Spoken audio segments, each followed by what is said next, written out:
Hello, everyone. Welcome to the Packer Universe podcast. We're a Green Bay Packers fan podcast that brings you topical and relevant Packers news, along with our most humble, subjective opinions. This is episode 349. We're recording this live on Wednesday, February 25th, 2026. Just real quick, if you want to check us out, we're at packeruniverse.com. We got the podcast here, live stream going. You can watch, follow, and listen on all those platforms listed on the screen there. But most importantly, go over to YouTube and subscribe there. And we appreciate all of your continued support. The Combine, the NFL Combine, is in Indianapolis, and it's started. It's basically underway. It's actually starting tomorrow, but a lot of people are down there already. Packers GM Brian Gutekunst talked to the media, and we'll go over what he said. Also, Ren and I will give a little bit of some targets out there of other teams that we think the Packers should pick up in free agency. I'm your host, Tay, and joining me, as always, is our only... Ren, what up, Tay? Happy hump day. How's it going today, Tay, on the 25th of February? Oh, it's going great, Ren. It's freezing out. We got the chill in, but we have the promise of a new league year coming up in a month. We got the Combine. We got football gears starting to get back into the swing of things. And it just, I can't even believe, because it doesn't even seem like the season ended, but it has. And the Super Bowl is behind us. We're on to a new year. And it's where everyone's expectations start to go up. You want your team to do this, and this, and you think it's going to work. And I love it. So here's the start of the optimism, Ren. So on the 25th of February, how are you doing? Great, Tay. I mean, we think this league year is like a month away. It's really, Tay, on Sunday is March 1st. Yeah. So, basically a week from what? Tuesday or Monday's legal tampering period, although those guys are already down at the Combine, having a few pops and exchanging a few thoughts, and some of those gears are already turning on, who's available, what's available, what you may or may not be able to do in free agency. That stuff, if you heard one of the last things with Brian's presser was, you don't learn a whole lot here at the Combine anymore. We know the measurables, we know the players. We've got the advanced metrics. It's really about just the interview process and making sure if we have injury questions, some of these things, kind of help us, put a yes or no to those things and put a final answer, so to speak, on that. But I think mainly maybe this is a their GM coaches scout Super Bowl. They get to go break bread every night, go to some restaurants, chat during the day. This is probably a good old time with not as much of the media there as you do have at Super Bowl week, all that other stuff going on. This is the big time for these GMs to kind of prep for free agency and then ultimately the draft. So, what are your thoughts up front, Tay, when you heard Mr. Gutekunst speak for the second time in 3 weeks, Tay? Yeah, no, it's great. I love it. And they go down there early. They get like media gets access to them. And that's what happens. It's kind of like he doesn't have a choice in the matter. But I do want to echo your sentiments that that's what he kind of said. And it actually kind of sunk in for the first time this year. Him saying, this Combine for us and me and our team is really just about the medicals and about the interviews. And you're just like, wow, okay, so the NFL has devised this Combine thing, right? Where it's like, it seems like a huge deal, but the GMs are like, meh, it's all for show. It's all for the fans. It's all for the TV. And I guess it works, but maybe in the future it's not, because I'll show the dates in a minute. But you can watch this stuff, right? You can watch this live. It used to be like a day or two. Now that's like over several days, and it's streaming on whatever platform, NFL Plus.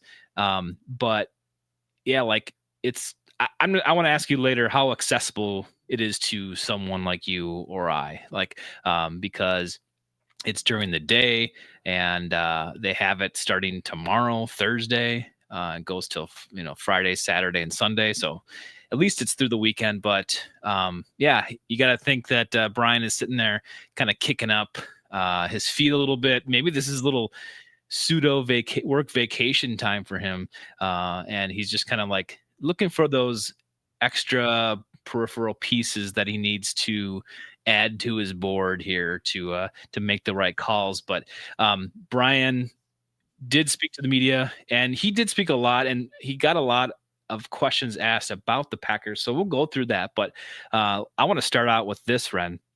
He said kind of a little bit about Rich. We spent a lot of time last week about Rich Bisaccia and the fallout from his retirement, right? And we did not retire. He's stepping away. Stepped away. So from the Green Bay Packers. Whatever that means. And we were like, what the hell, right? And I think everyone else was too. It's like, this sucks. Bad timing. You didn't let anyone know.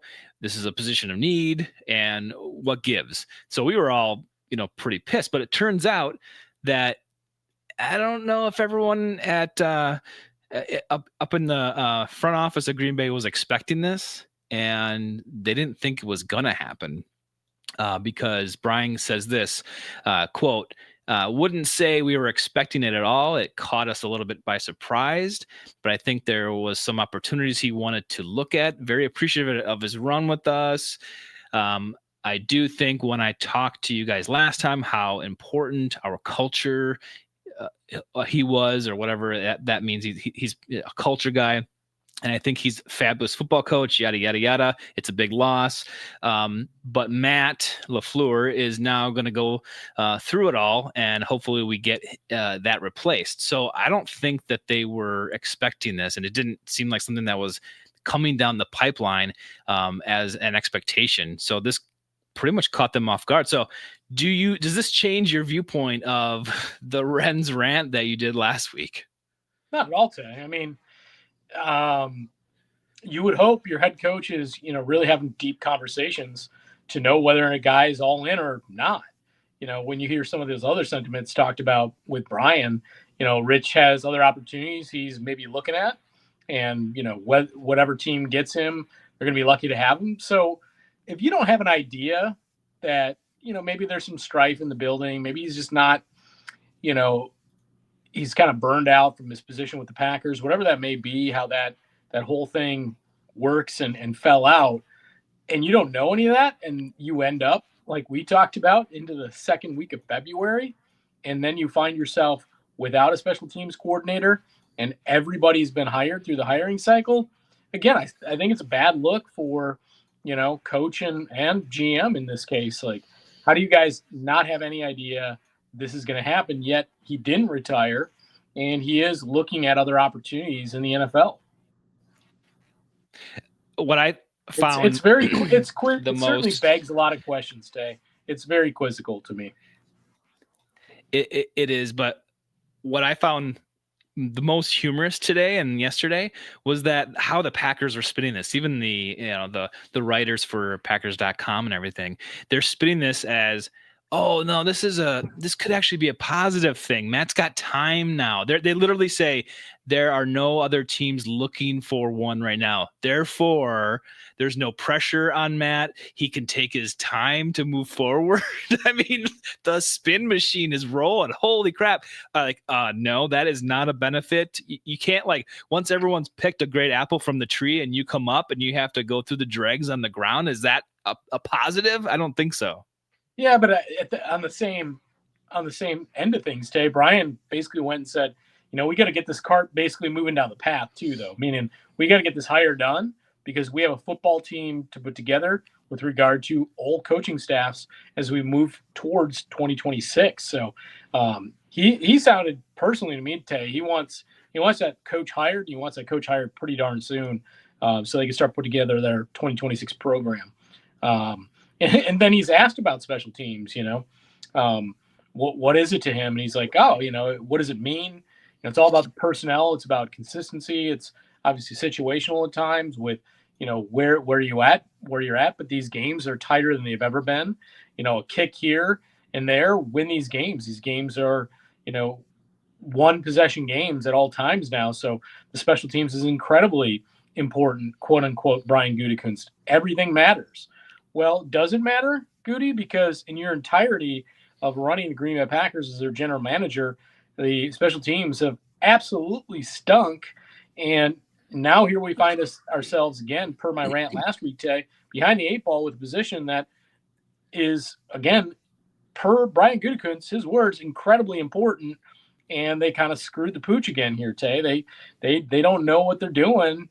And again, I said last week, really, you can't worry about it too much because you only have up to go with regard to how poor this has been as a unit over the last decade or 2 decades. I mean, there's been a few teams here and there that were adequate, but that's the best you can say in 20, 25 years with regard to Green Bay Packers special teams. And again, he's saying these games are so close. You better hit these kicks when you need to. We knew they rostered 2 kickers at a point this year, Tay, for quite a long time, and ultimately still missed a lot of big kicks in a lot of big games down the stretch.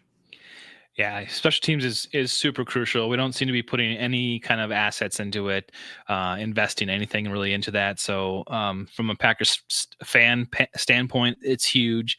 Another overarching issue that he was kind of asked about was just like how the team, I guess I'm paraphrasing the question, but how they continue to go into the postseason and then just die off, right? And his only comment to that was basically we need to be more consistent, somehow find consistency and to finish games, in a going forward. And it's like, well, I know that's coach speak. And I know that's a no brainer, 100% GM speak. Yeah, but it's true, right? But it is actually true everywhere. No kidding, right? But I think there is some like, hey, you need to figure this out too. You really need to do that. How many games we in the last half of the season, especially at the end of it, we just kind of crap the bed or literally like let them come back and made mistakes. So that is an issue. And if he's, obviously he's saying that because that's the right thing to say, but one of those things that needs to be addressed and taken seriously. And if he can say something like he did last season or off season where he said there's urgency, I want to hear him say something like that again to make us think, okay, all right, maybe he does understand and think that this is a big deal. So I thought that was, again, coach or GM speak, but also like that's pretty important here. The Packers fizzle out way too often in the postseason, and that's really got to stop. Yeah, and I mean, a lot of his conversation was about the program moving forward and the ability to compete for a championship in 2026. So the urgency piece is still there. He's still speaking to that. He talked about you can't get too sentimental with free agents. Some of these guys that may leave the building. When he was asked about that, I think that was one of the first questions up front, and it was pointed. I think he answered it pretty well. He's not answered it well, but the question was posed well in the sense like, hey, you've done this a lot of times. A lot of guys have left, but majority of the time, these guys have not gone on to have better careers elsewhere, other than a few exceptions.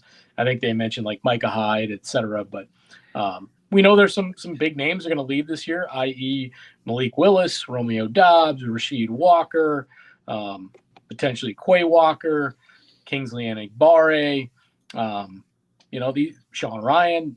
These guys matter, but 9 times out of 10, he's like, yeah, you can't get sentimental. This is a business, and I would say, yeah, when they've let guys walk out the door, that is one part they generally have gotten right, meaning they got the extensions done with the guys that were wholly important to the football team, and guys that were good, but you could let get away. They, for the most part, were right. Yep. I totally love that.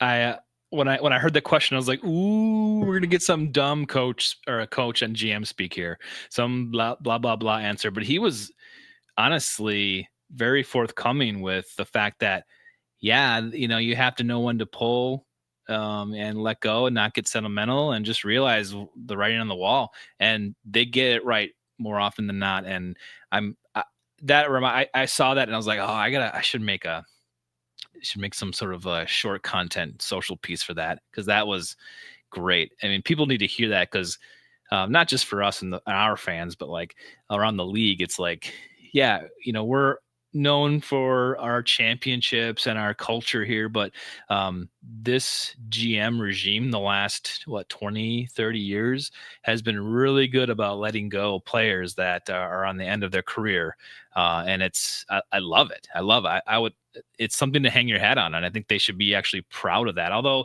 it's an ugly business and you hate to cut people, but it's true. It's just the facts. I mean, if they had a lot more resources this year, Tay, you'd see, the 6 guys I just mentioned, you'd see 3 to 5 of them back, no doubt. They just can't do that, and they know that.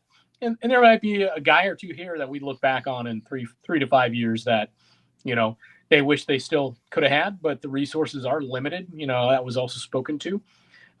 They will, based on what we think, they may have a ton of extra picks next year based on these free agents leaving the building, and a few of those being third-round picks as well. They may have up to, with their own, 3-4 third-round picks in 2027, Tay. So it could be, while you still won't have a first round next year, it could be a draft where you get really busy building out the core parts of your roster. So, all those things, while, yeah, you lose out on some guys, you also gain down the road with some younger, controllable talent as well. Yeah, I wish next year was this year, because I am kind of worried about this year.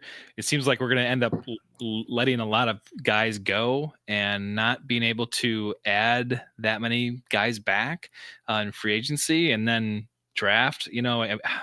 I know we don't do well in our first round pick anyway, but it just seems a little like, I think, 8 picks, right, or something like that right now. It seems a little light for us, but yeah. So do you just go into it going like, this is a gap year for the Pack? You can't really think that way as a GM, and you want the best for your team and the most every year.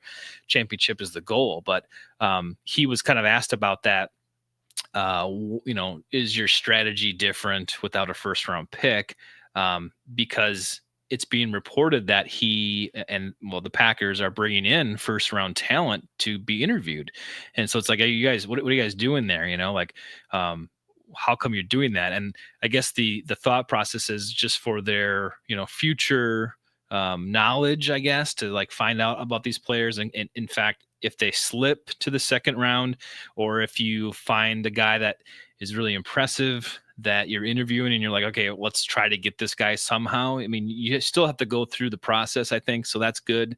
But like he mentions that it's going to take a lot to move up into the first round. They don't have a lot of capital. Yeah. He talked about it'd take a ton of resources, and he ultimately wouldn't expect that, but yeah, you got to be prepared for everything. And you don't want to get out of, even though you're not picking in the first round this year and the following, your normal practices, getting to know guys, getting to know prospects that you think are good for your football team, because you never know what might come to pass. When, a trade may pop its head up in a couple of years, one of these guys is available. Maybe you liked him and you go get him. So, yeah, you definitely have to, dot all your I's, cross all your T's. And I think Brian is a pretty meticulous guy when it comes to that stuff. So, yeah, they absolutely should, be doing that no different than they've done in the past. And he was talking about maybe getting I think someone asked him directly about getting bulkier on the offensive line, and he kind of alluded to yes. He likes bigger guys that also can move, and that's just kind of going to be the trend. If there's guys there that are like that, of course he's going to like them and take them. But I guess with the draft picks and the draft and develop strategy that the Packers do, you need guys. And he was asked about getting more guys in some of the position groups, and he names cornerback and linebacker. And so it's like, yes, thank you for admitting that our cornerback room is light and needs more. He needs more competition there, Tay. Along with, he'd like to see some more at the inside linebacker position. So that maybe means, hey, they're going to be moving on from Quay Walker, right? But he's also asked about, the draft class overall, where it's deep, and he said obviously he spoke first to the offensive line and also the defensive line, and both of those lines, there's two places they're in big time need this year, where we'd like to see of those 8 picks, a number of them used at those two specific positions, and those only obviously cornerback as well. But yeah, so numbers at those positions look good. I hope they beef up and get some impactful linemen on both sides of the ball. I mean, that would be great. What if the whole draft, Ren, was just offensive and defensive linemen? I mean, it'll be the least sexiest draft in history, Tay, and the casual fan will be bored to death and complain about it. But we know, as many say, the games are won and lost in the trenches, and it'll go a long way. Even if none of those guys year one would be a starter, filling out that depth of your football team at those important positions is crucial to having a good football team long term. He mentioned that he has no regrets about the Micah Parsons trade. Obviously, that's kind of on the heels of talking about no first round pick this year, next year. And that's fine. I don't think anyone out in fandom has any regrets. If you do, I just don't think they're thinking straight. That's the best football player, Tay. Yeah. I mean, ultimately, unfortunately, you lost the guy to a major knee injury to end the year, but he was competing for Defensive Player of the Year, Tay, up until that point. So you take that all day, and on Sunday, the guy's in his prime, and there's not a harder worker, in the building or maybe in the NFL. We know he's going to come back and be just as good when he's ready. Two kind of topics on the edge rushing position. He was asked about Rashawn Gary, and I'm paraphrasing, quoting here, but he thinks that Gary should be, he said something like he played really good in the end of the year, because he was like asked about his sack totals at the end of the year and there was none. But paraphrasing, he says he thinks he will be impactful and playing well next year. I think he said in 2026. I think that's how he put it. And I actually had that written down as well. Impactful in 2026. So is he blowing smoke at us, Tay? Because I expect this guy to be on my football team. Give me a call. He might be available. I don't know. Right. You just don't know, Tay. I mean, he's saying he's going to be on the football team, so other teams are like, oh, they're not going to release him? We'll see. Yeah. So I don't know if there's a lot of smoke screen on that one, Tay. Well, a little more cut and dry situation, excuse me, is Lucas Van Ness. They need to decide by May. He's under contract for 2026, but they need to decide by May whether to exercise the team's 5th-year option for 2027, which would approximately be $15.5 million for given to Lucas for next year. Brian's quoted as, "It's about what we think he's going to do in the future, not what he's done in the past, right?" And what would GM Ren do with Lucas Van Ness and exercising the 5th-year option? I mean, he played better towards the end of the season, Tay. And if you kind of fast forward the money into 2027, that's a 3rd, 4th string edge rusher payday for 1 year. So I do it all day and on Sunday, pun intended, Tay, because you know what? We currently look at the edge rusher room, the ability to get to the quarterback, with obviously, our guy Micah not going to be able to be there, probably pup list. Speaking of the pup list, through the first 4 weeks, it would be my expectation you'd see him somewhere week 5, week 6. You look at this year, and sure, they're probably going to draft a guy or two and bring in a guy or two, but they're not going to be big household names or make massive impacts. So you kind of jump into the next year, you're going to need a guy like that. So I just don't think it's a lot of money given the 15 or so million bucks when you look at it, a year out from now and that rising edge market in the NFL. Yeah, I think a couple things are at play here. One is, if you think Gary's, all right to keep playing and pay, Lucas Van Ness sure is. If that's what you're comparing it to, I can see you thinking that, let's pay Lucas Van Ness. But over, especially this year, Ren, I just don't see the Packers being able to do much in acquisitions. They're going to have to lean on a lot of the players that are already on the roster, and Lucas Van Ness is one of those dudes, and he's got to step up. We have to get more production out of him. It's just got to happen, and whether that is after Micah Parsons comes back or before, but the dude's got to show up, and maybe that's what Brian's banking on. Who knows what'll happen with Gary? I suspect he's gone personally, but if that's the case too, where's the Van Ness monster, man? Like, let's see it. We got to see it. Yeah, but again, I don't think the money for that at this point in time is really too much to pay for 1 year. I think you can get out of it after the following year if it didn't work out, so be it. But at least you got a little depth, and you get to see him 1 more year. So I do it. I don't even think about it, and there we go. And I'd be surprised if they don't do the same thing based on where they're at, because edge rusher piece too, Tay, it's unlikely that you get a big impact year one from a guy unless you're getting top 15 type of talent coming out right away. So it does generally, for some of these guys, take a little time to develop when you do, especially pick them up a little later in the draft.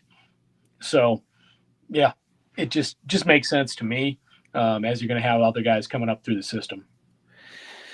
So that kind of exhausts my list for Brian. Do you have anything else for Brian and his pressers, Ren? No, not really anything more from Goot there, Tay. Okay. We've got – go ahead. I just wanted to send this quick. If you guys are interested in watching the Combine, that is starting tomorrow. You can watch the defensive line linebackers at 2 p.m. Friday, it's the tight ends and defensive backs at 3.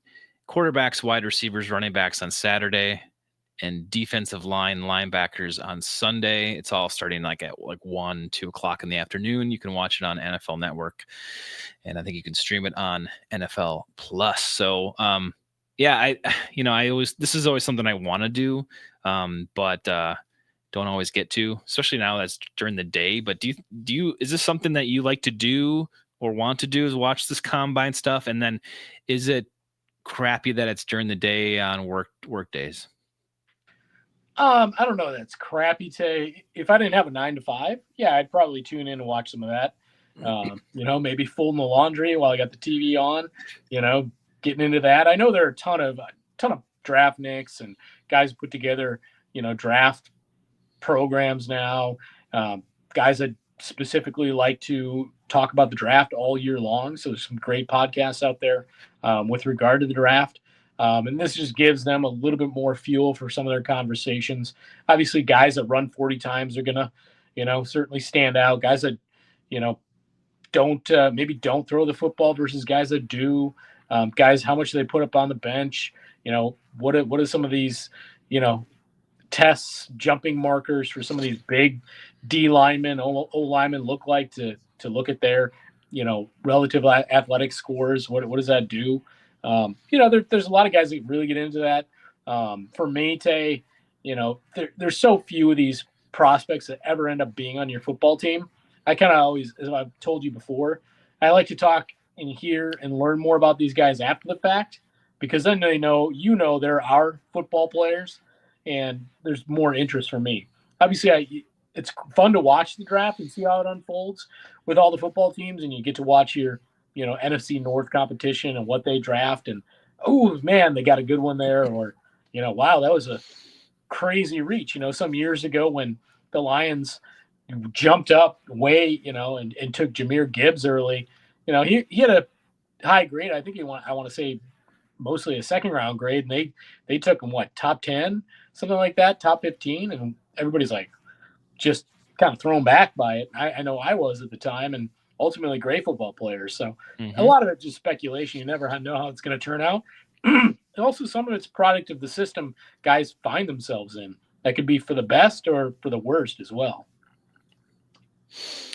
But looking ahead quick, the Combine is going on right now. I think we flashed this up the other week, but free agency starts on the 11th, new league year also. And then you have the annual meeting later in the month, next month, and then a month from there is the NFL draft in Pittsburgh. Yeah, I think I want to say a week from this coming Tuesday, Tay, the legal tampering period begins. So on the 9th. So I mean, this thing is just about here, and then we know free agency. It's like, bam, right away that day you're hearing about all of it coming. Within 2 days, it's all the dregs there for the next 4 weeks, 4 to 8 weeks, I should say, till we get to the draft, and that's it. That's how quickly free agency is over and done, and how we all move on. And there's a few value signings, in the coming weeks when you fill out the rosters, but that's about it. Ren, let's move on a little bit. We wanted to kind of touch on some free agents around the league that the Packers might be in tune or inclined to pick up or try to go get. This is kind of like a bit of a free-for-all Wild West situation because there are numbers being floated out there for market value, but I think you can go after and look at that as a qualifier for targeting someone, but it's really kind of hard to say what the market value is really, especially as fans like this. We're not really in tune to that stuff, but I guess so. Take that with a grain of salt. But you were kind of throwing out like top 50 or something guys. Who would you want the Packers to target or try to go after? Be in the conversation, right, Ren? What do you got? Do you want to share? Do you know on a lot of these, Ted, a lot of these top 50, top 100, guess who shows up right at number 1, top of the list, top of the heap? Trevon Diggs. No, he's like 70, in the 70s and most, I want to say, Tay. No, it's one Malik Willis, Tay. Dude, I'm a believer, man. We know you're a number 2 guy. You're number ride or die for life. Doesn't matter if it's Mason Crosby or Malik Willis. That's your number, man. Lucky number 2 for Tay. But Tay, the big reason why is, I think he's only 27 or 28 years old still, Tay. Obviously, we see the athletic ability outside the pocket, see some of the arm strength. Now that he's actually developed into a potential, starter in the NFL, he's going to be the starter on a football team next year. Be that in Miami, Pittsburgh, Minnesota, Arizona. There's going to be a number of suitors, I would think, for his services, and he's going to get a nice payday, and ultimately that's going to result in one of those comp third-round picks for the Green Bay Packers. And hey, at least we get that for, turn that, what they gave up, a 7th or 6th round pick to Tennessee for Malik Willis. That's not a bad return, but obviously we know the Packers are much weaker because they don't have that guy that, basically won you 3 games, not this season, but a season before that, and obviously helped you in big spots here in this past season. So they're going to have to figure that one out. It's a lot more important with 17-game seasons to have a quality backup, and they're going to have to answer that probably not in the draft today, but maybe with a free agent. I know, and especially in the last 2 years, Love went down both years, so you have to take it seriously and you have to be ready for that. But when you look back, we were drafting and developing, right? We had Rodgers, then we had transition to Love, and they weren't taking that seriously at all, I don't think. And then they had those bunch of guys, drafted and developed and kept around, and then they just like cleaned the slate, brought Willis in like right at the end of preseason, and that was who we rolled with, and it was a great choice. But now it's like, what do you do? That guy's gone. Are you going to start? You have to start over with draft and develop. Or are you going to go get a guy in free agency to take his place, albeit is it a vet or someone with experience? It's going to be interesting to watch because all of a sudden that position on our team is relevant now. 100%, and whoever they bring into that role, it'll be very interesting. Be it if they, send some late round draft capital again for a guy that's maybe not worked out at another place again. That there's certainly some possibilities like that out there, or they look to free agency to, say, hey, who's got maybe more of a little bit of a Malik Willis skill set that we can maybe insert back into our system and see how he develops. So there are some guys that do have you can't say somebody's going to be just like Malik, but certainly have similar skill sets that may be available out there. Are you targeting any of the free agent quarterbacks right now for the Packers to go get? Well, no, I've heard it spoken to about Justin Fields, and he's not worked out in a lot of places he's gone, but he does have a lot of those Malik Willis skill set kind of pieces, where maybe through some time in Green Bay in a pinch if you need him, he is a guy that can maybe help you out in that piece that he's not being developed to, and takes a couple of years to even be competent in some of those things you'd like. Okay. Yeah. Fair enough. I see. Just not paying him much. Yeah. Tell me about. You would hope not, Tay. No, you'd hope you wouldn't spend too much money on him. And I think his days as a starter in the NFL are over. Who else you got? Who are you targeting for the Pack? Well, I think the first little set's kind of the unlikelies, Tay. You got, the edge that was traded from Miami to the Eagles midseason, Jalen Phillips, only 27 years old. The big name, obviously, for the Packers that people have talked about, not going to happen, is the center, Tyler Linderbaum, not Mendelbaum there, Tay, but somebody will get that reference out there. Only 26 years old, the number one free agent center on the market, probably likely to join John Harbaugh in New York, would be a guess there. Guys like Trey Hendrickson, 31 years old, Tay, edge rusher, going to get paid a lot of money to go do that 2-3 years, with a team. And that's certainly Green Bay is not fishing in that pond. A couple linebackers like Devin Lloyd and Jamel Dean, people could look at guys like that. And you heard Brian speak to that at the combine, being better at that linebacker position, 27 and 29 respectively. Those are guys probably out of their price range, Tay. Other guys like Odafe Owe, who went from the Ravens to the Chargers, kind of got his edge rushing batteries recharged and started to perform better. Again, all along with Boye Mafe. And then I threw another unlikely but name out there, Rashid Shaheed, Tay. While you wouldn't think the Packers are going to bring in a 28-year-old wide receiver, we know there is a massive void at kick and punt returner that this Green Bay Packer team could really, really use. But obviously you saw the massive value that the Seattle Seahawks got from the Saints when they brought him into their football team and ultimately their Super Bowl runs. So those are guys I don't think are ultimately going to be Packers. I think guys that could be, one would be Jonathan Franklin Myers, the defensive lineman for the Denver Broncos. I want to say he's 27 years old, Tay. We know that is a 29 years old. They need a guy like this in the center that can, give you pass rush up the middle, that can also help stop the run. You get a guy like that, your D-line is immediately much better than what they had last year, especially with our guy Devontae Wyatt returning. So, and we don't know yet if this Jonathan Gannon defense is going to be a 3-4 or it's going to be a 4-3. They're going to stick with that. So hard to say. He could go either way with that, say, if they stay where they're at or they kind of go back to how he's done it in the past. He does variations of both fronts anyway.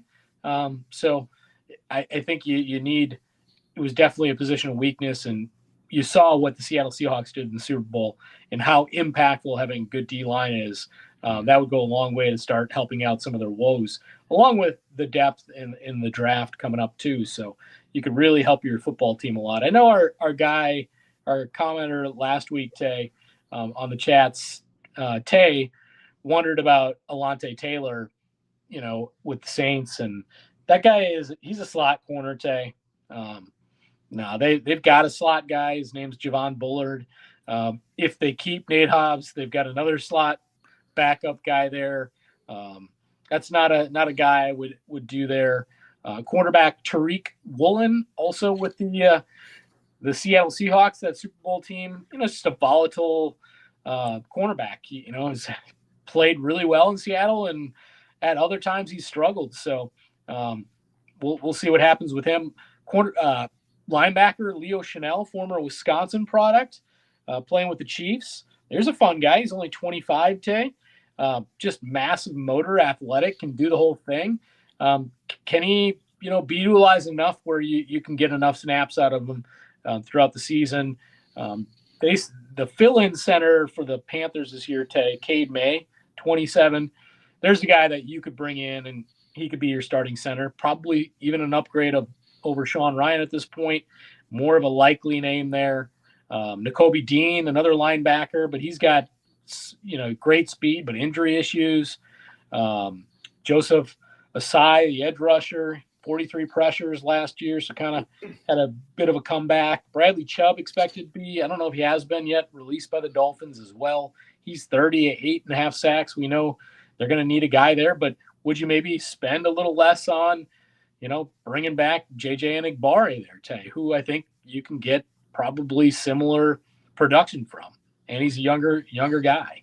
Monteric Brown, the cornerback with the Jacksonville Jaguars, there's good coverage, outside corner. That's maybe more of a Packers type, as others have spoken to. But those are some of the possibilities. The honorable mentions to Greg Newsome, the second cornerback, inconsistent. Hassan Reddick, maybe you need an older guy just to bring in some of that edge rushing piece here and there. He's been good in a spell.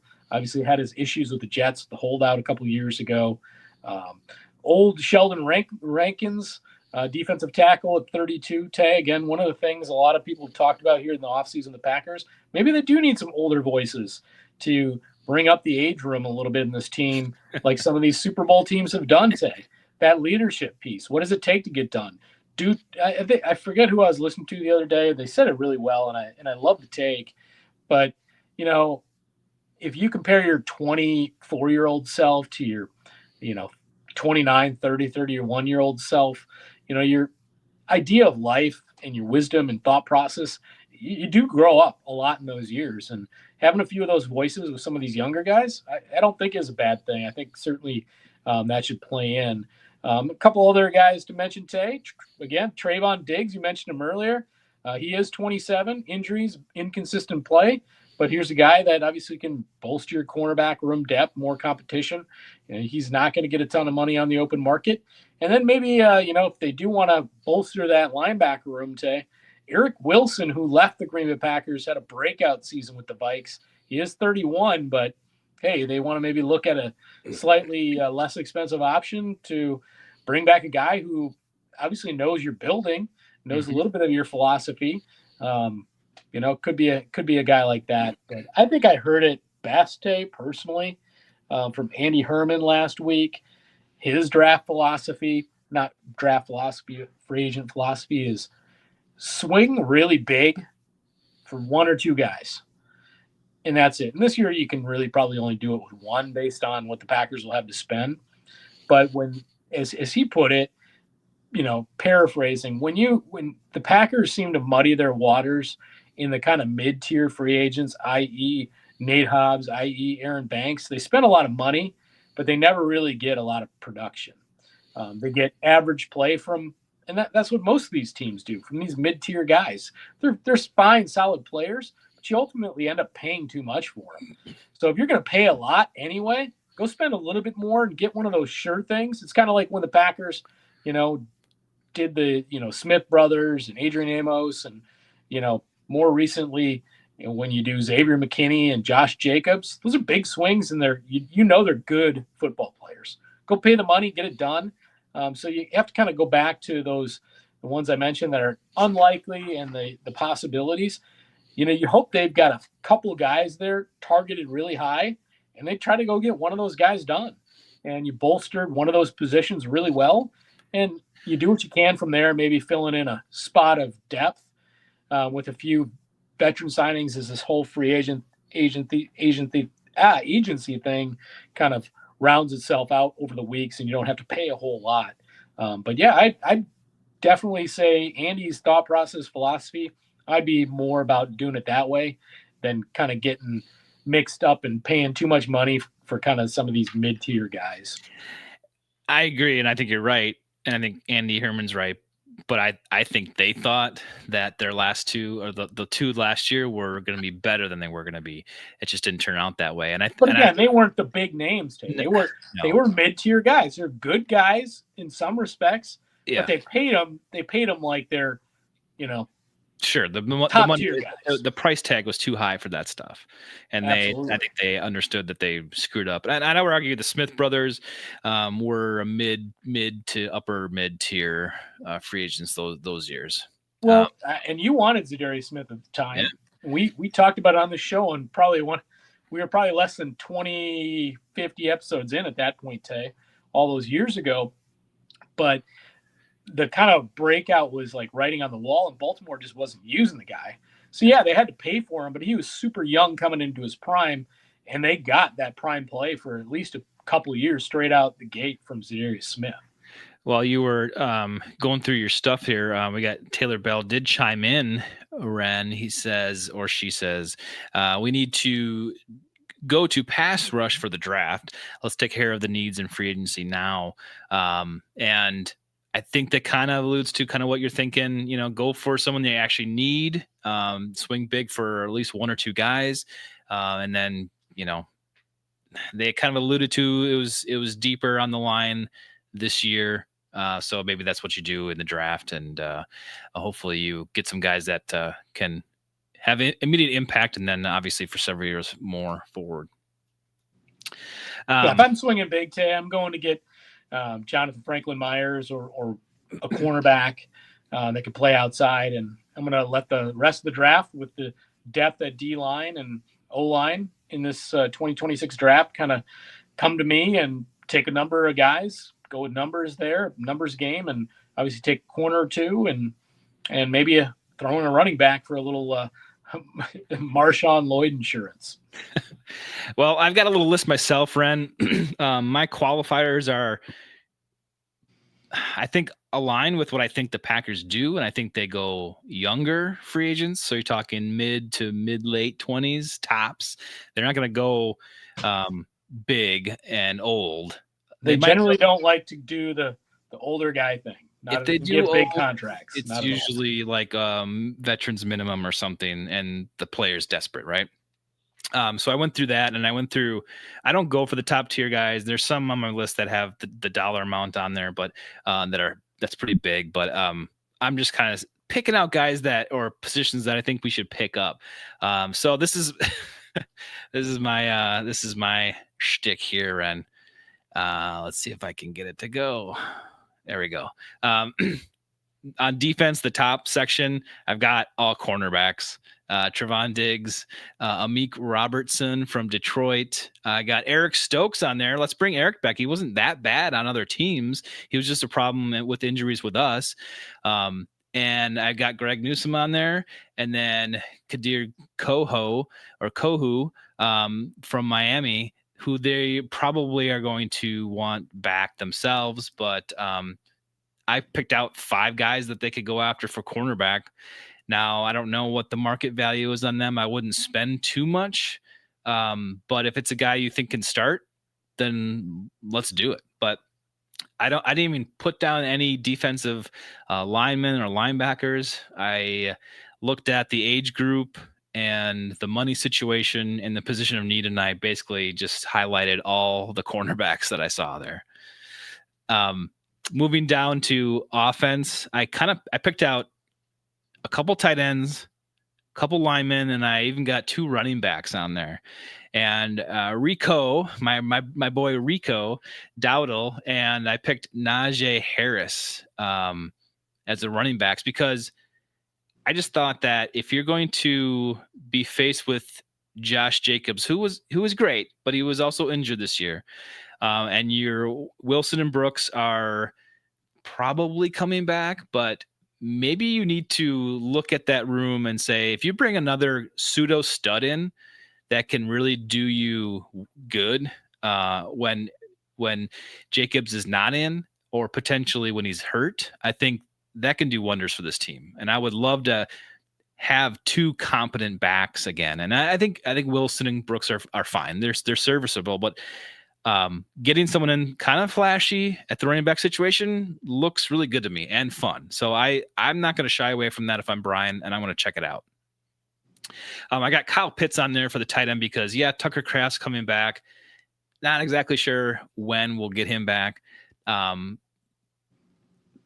what do you got? Musgrave? Fitzpatrick, probably, right? He's injured. Fitz is – we're not going to see him, if at all, in 2026 based on when the injury occurred, Tay. So we'll see. I mean, maybe second half of the season he comes in, hits your practice squad, and then, he's back playing football with you in December, but that would be about the extent of it. I think you try to get someone or draft someone that can play this year alongside Kraft. That's better than Musgrave. I think we still haven't seen it, right, Ryan? We still are waiting for that 2 tight end. I think situation. Based on the money, though, Tay, I think that you're gonna see him roll with Lucas and Tuck this year, and another, maybe really inexpensive vet minimum kind of contract, and that's it. And they'll kind of look, because obviously they have to probably extend Tucker this year as well, get that contract done. So that being said, I think they'll address tight end probably in 27. I put Connor McGovern as a center on there. That's big money. I just put it down as an exercise to say, like, maybe we should get back to a dedicated center, and maybe free agency somewhere where you looked. I think you mentioned a center. And I've got Connor McGovern on there just as like kind of an exercise. The money is too much. You're never going to do that. But like, if you could bring that down, and someone that you think is serviceable, it's not going to get injured, I would love to see the Packers be dedicated to just a single center as his primary job going forward. That just helps out the rest of the line. I think we've talked about it before. And I've got Evan Neal on there, guard for the Giants. He's probably gone. He's probably going to ask for a lot of money, so that's probably not realistic. But again, if you can nail on some of these guys, or at least one guy that's going to be a gap filler, an area of need that can really come through, I think it's worth it to get that 1 or 2 guys. And then on the bottom there, I got your oldies down there, Khalil Mack. I think you maybe mentioned him the last couple of weeks. It's like, if that guy wants to come on a veterans minimum, sure, bring it on. Also, Danico. Not in Green Bay when you could probably do it somewhere warm, man. Let me tell you that. Sure, but like a lot of people, not a lot, but some people come to Green Bay just because at their end of their career, just to see how it is, or maybe piggyback on a championship run or something. Maybe these are the type of guys that maybe would do that, but I don't know. With our history with Mac, maybe not. And Khalil's unsure if he's even going to play in 27, so he's got to obviously make up his mind if he wants to come back and do it one more year.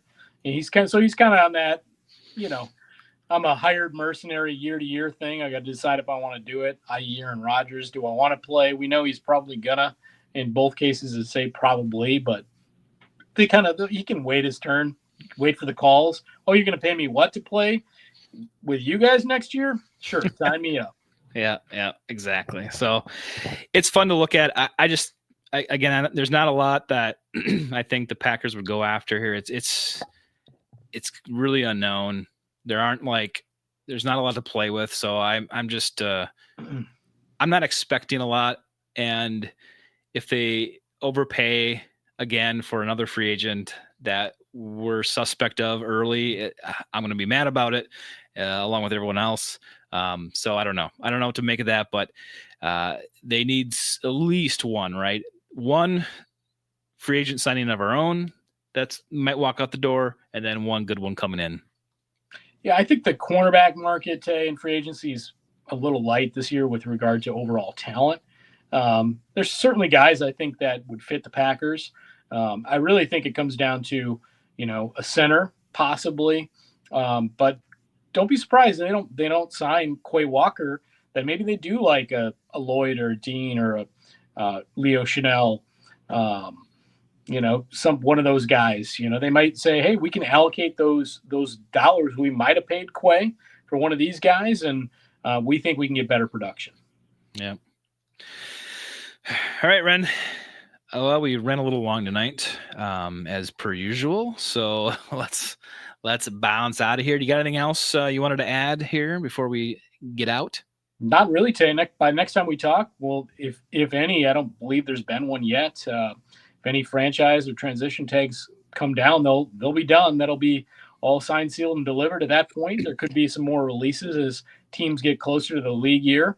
That's going to be a talking point next week. You know, who's another cap casualty, because there's going to be a lot of them coming down the pipe here, probably right after the combine. So somewhere you start hearing those teams release guys Monday, Tuesday, and then throughout the course of next week as they prepare to get their cap set, so that maybe they can go get a free agent or two, or maybe just get to being cap compliant. Tay, anything else from you? No, I thank everyone for joining up in the chat room, watching us live. We are live every Wednesday night at 8 o'clock ish Central Time. So go check us out there. We're on Twitch, X, if there's not a problem with X, and YouTube. So go check us out. We obviously are on all the podcast formats, and then you can follow us on socials. So thank you very much, everyone. Yeah, Tay. Everybody out there in Packer Universe, go smash that subscribe on YouTube. That helps us immensely. We want to get to that 1,000 someday and make a few dollars off that YouTube juggernaut. But until episode 350, Tay, on the pup list.